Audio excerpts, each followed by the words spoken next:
Have you ever faced something so overwhelming it felt like the odds were stacked impossibly against you? Imagine being one against hundreds, a lone voice, standing on the truth of your faith when everyone has turned their back. And now imagine the stakes. Everything you know, everything you believe, hanging in the balance of not just your faith, but the faith of an entire nation. That's exactly the situation Elijah, the prophet of God, found himself in. Today, we're diving into one of the most epic, jaw-dropping stories in the Bible. The story of Elijah and the prophets of Baal, a true test of faith. The story begins during a dark time in Israel's history. King Ahab ruled over Israel, and under the influence of his wife Jezebel, had led the people into worshiping Baal, a false god. The land was parched due to years of drought, a consequence of their turning away from the one true God. The people wavered, their faith fractured, unsure of who to believe in or what to follow. Elijah was chosen by God to stand against the tide, to carry his message and remind his people of the truth. But make no mistake, this wasn't an easy mission. Elijah was outnumbered, ridiculed, and seen as a troublemaker. Yet he pressed forward because he had something powerful on his side: faith. Elijah approached King Ahab and didn't sugarcoat his words. With prophetic authority, he declared, "You have abandoned the commands of the Lord and have followed the Baals." But Elijah didn't stop there. He issued a challenge, a definitive showdown to settle the question once and for all. Summon all of Israel and the prophets of Baal, 450 in total, along with the 400 prophets of Asherah who eat at Jezebel's table. Gather them all at Mount Carmel. This was no small gathering. It was an event to captivate the nation. Now, picture the scene. The sun blazing overhead, the rugged terrain of Mount Carmel filled with people eager to see what would unfold. On one side stood Elijah, a solitary figure, calm yet resolute. On the other side, an overwhelming multitude of Baal's prophets, confident in their false god. Elijah spoke to the crowd, "How long will you waver between two opinions? If the Lord is God, follow him. But if Baal is God, follow him." Silence followed. The people didn't respond, their hesitation palpable. The challenge Elijah proposed was shocking, audacious even.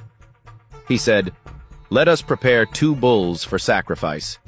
Let Baal's prophets choose one and prepare it, and I will prepare the other. But here's the catch. We will not light the fire. Instead, we will call upon our gods to send fire down upon the offering. The God who answers with fire, he is the true God." The people murmured, intrigued, and finally agreed, "What you say is good." Baal's prophets were given the first chance. From morning until noon, they danced and shouted, crying out to Baal, "Baal, answer us!"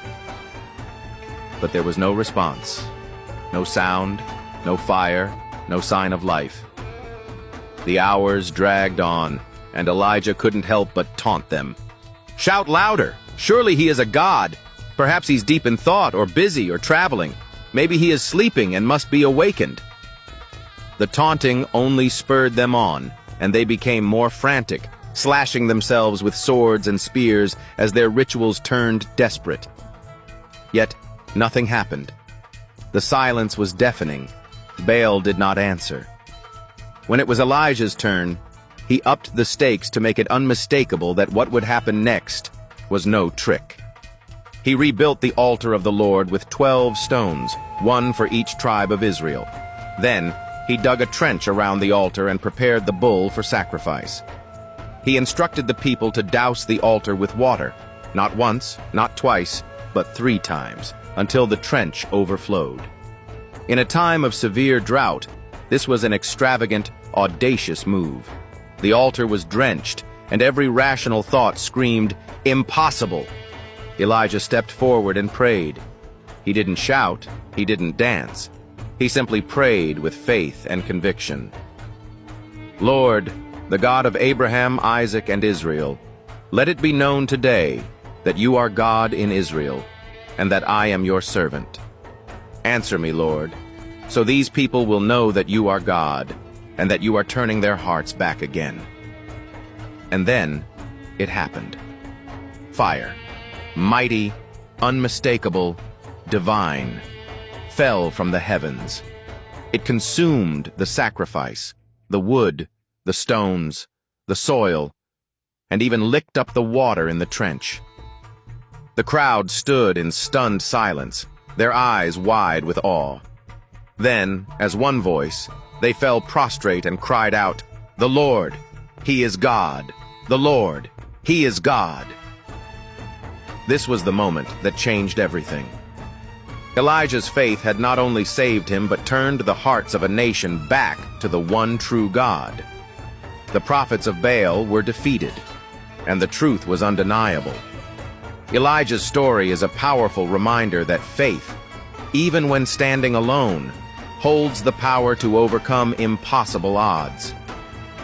It shows us that God's might is unparalleled, and He always hears the prayers of those who trust in Him fully.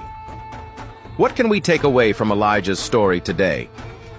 Perhaps you're standing on your own Mount Carmel, facing an insurmountable challenge, feeling overwhelmed and outnumbered. This story reminds us that you're never truly alone when you stand in faith. Even when the world doubts, even when hope seems dim, trust in the one true God. His power is limitless, and what seems impossible to us is entirely possible through Him. So here's the question for all of us today. Who or what sits on the throne of your heart? Are you wavering between two opinions, like the people of Israel? Or are you ready to fully trust in the God who answers with fire? Let Elijah's story inspire you to stand firm no matter what you face. Because when you stand for God, you never stand alone.